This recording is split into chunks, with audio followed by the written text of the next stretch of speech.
రంగులు అద్దిన సేతితోనే ఆ సేతితోనే 3 రంగుల జెండా ఎగరేసినాడే రేవంతన్న చూడే గర్వమెక్కిన గడికి గుండైనాడే దండైనాడే గర్వపడేలా గడ్డ పాలిస్తూ ఉండే రేవంతన్న చూడే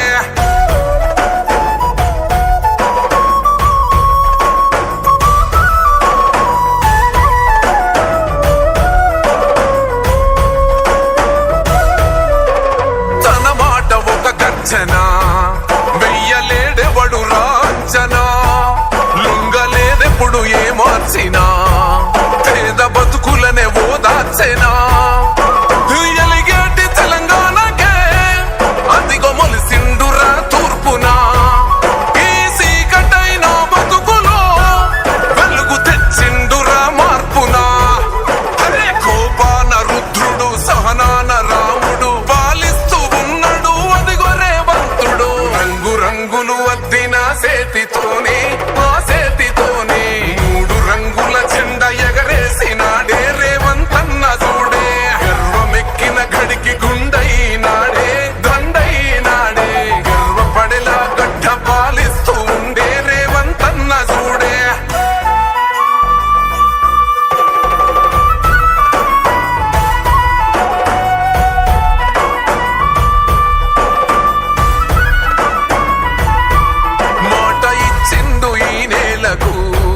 నడుచుకుంటుండు మన మేలుకు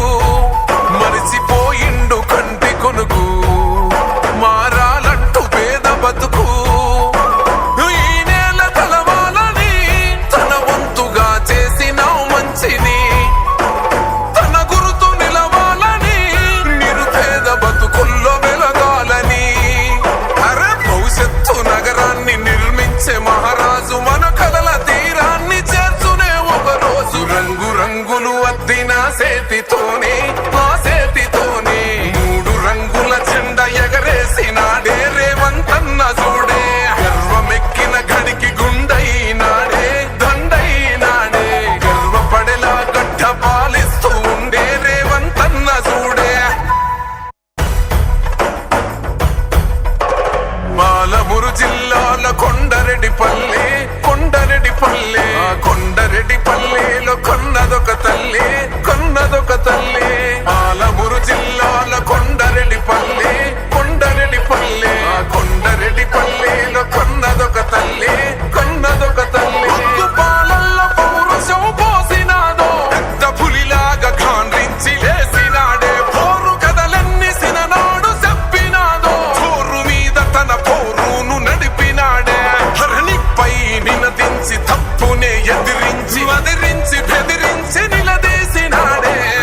రంగులు అద్దిన సేతితోనే ఆ సేతితోనే 3 రంగుల జెండా ఎగరేసినాడే రేవంతన్న చూడే గర్వమెక్కిన గడికి గుండైనాడే దండైనాడే గర్వపడేలా గడ్డ పాలిస్తూ ఉండే రేవంతన్న చూడే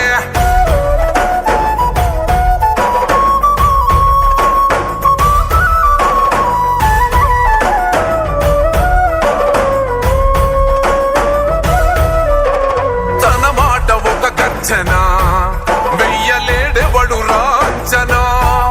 లొంగలేదెప్పుడు ఏ మార్చినా పేద బతుకులనే ఓదార్చెనా ఎలిగేటి తెలంగాణకే అదిగో మొలిసిండురా తూర్పునా ఈ సీకటైన బతుకులో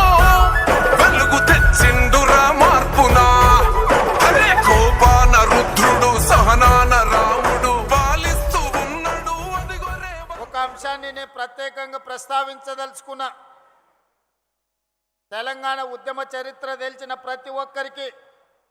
ఈ అంశం తెలుసు. కానీ యువతరానికి